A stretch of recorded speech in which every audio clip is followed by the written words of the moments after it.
Welcome back to Searchlight. Today we're looking at tennis movies. So Battle of the Sexes in our first segment, and then the second segment we'll look at a film called Breakpoint, and it's about two brothers who used to play doubles tennis when they were kids, and then one brother dumped his younger brother for a pro. He did. And that poor guy, you know, he felt so scorned and you know, really didn't have much of a relationship with his brother after that. Well, at one point he calls his brother, you know, cruddy brother, you know. I mean, he just like he's right. You know, the Jeremy Sisto character, who's the sort of the guy who made tennis his life.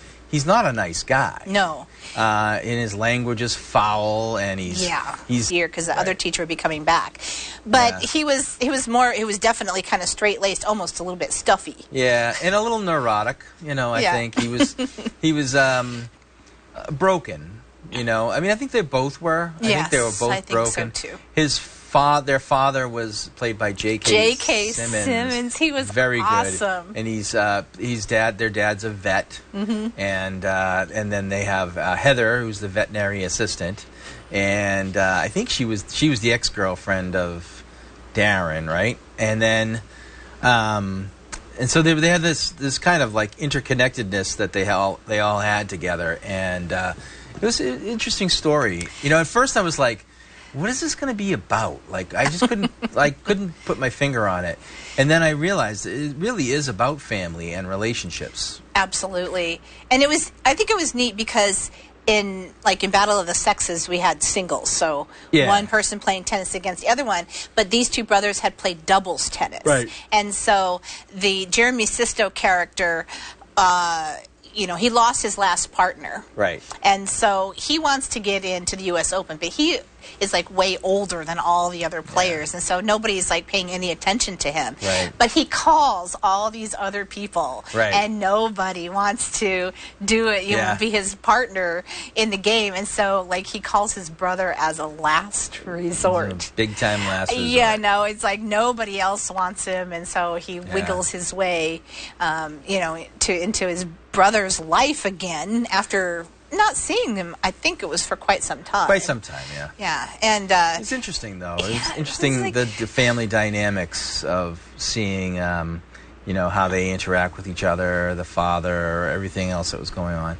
and then of course there's Barry, the young boy who follows Darren. Wasn't Barry wonderful? He's a great character. He's a nice kid. He's just a good kid who's looking for some male, you know, role modeling, I think, and just someone in his life that cares about him, that thinks, you know, he's another broken character. Yeah, and all these characters, I think that's a great description. They were all broken in some way. Yeah. And you know, and a mentee, like if you will. Big brother, little big brother, little brother kind of thing. Which was cute. Beautiful to see. At first I was going, it was a little creepy okay, this is a little creepy because, you know, just the way our culture is today, and the kid really hanging on to this teacher.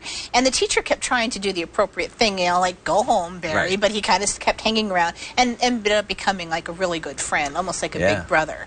And so, you know, of course, Barry then becomes part of the family and gets to know J.K. Simmons, the vet dad, and they travel together when they're playing tennis. It was interesting to see him at the tennis matches too, because I'm like, how did he get away? Like, how did he get there? Like, how did they never really explained the Open qualifier in like Florida or something? You know, I don't know where it was. They were all in their van together, driving down.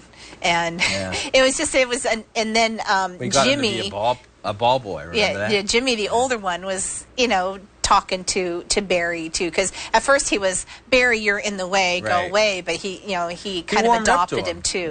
Yeah, it was a really sweet dynamic. I think this would have qualified as a sweet movie if you had taken all the profanity, the language out of it. Oh my gosh, you know what?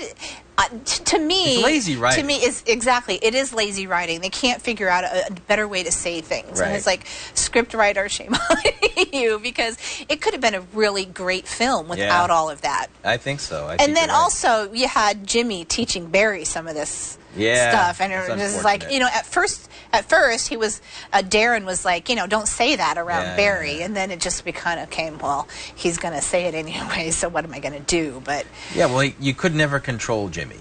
Yeah, that was the problem with Jimmy. And it was interesting. You think that Jimmy's uncontrollability, his inability to control his emotions and everything else, you think that's what's going to make them lose, and it ends up not being the thing that ends up making them lose. And that's what was fascinating to me, was watching the brothers kind of not change roles, but there was that moment at the end of the movie, and I know this is spoiler alert time, but Darren, really takes an aggressive shot and loses them the match. And you're like, oh man, I never saw that coming. Because I didn't. I thought Jimmy was going to lose them, like throw his racket or do something crazy antic that he always did.